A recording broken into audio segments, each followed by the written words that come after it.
Donc ici nous avons le programme donc, de l'exercice 4. Donc ici on a la définition pour tracer donc, le rectangle. Ensuite ici on a le programme principal, donc on utilise la méthode Euler en disant que R c'est égal à R plus dt fois la dérivée de R.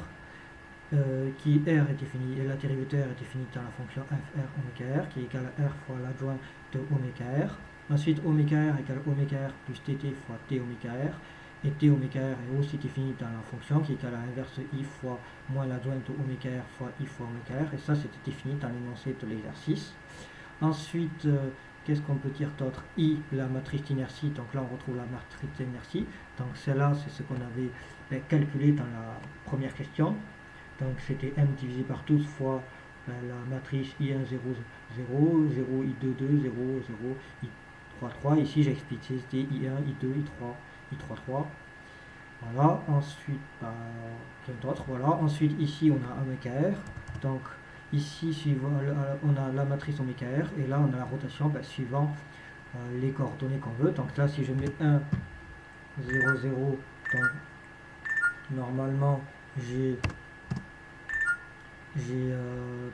normalement une rotation vers oméga R. Donc là si je lance le prompteur Anaconda pour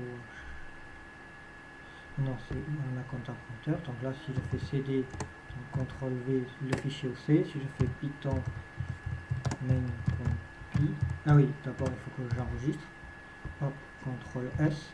Donc là si je lance, donc normalement voilà, là j'ai bien une rotation sur un X. Donc maintenant si je fais CTRL C, si je relance en mettant Y, 0, 1, 0, donc j'enregistre, je relance, hop.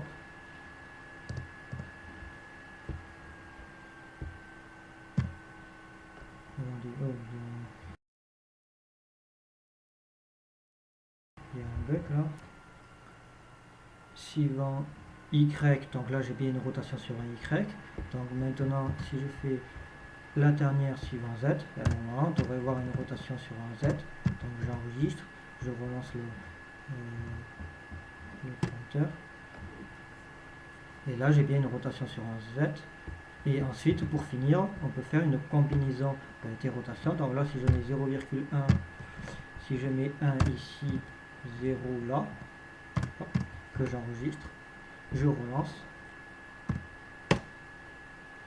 Et donc,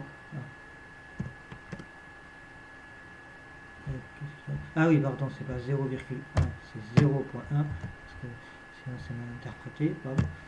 Du coup, je relance.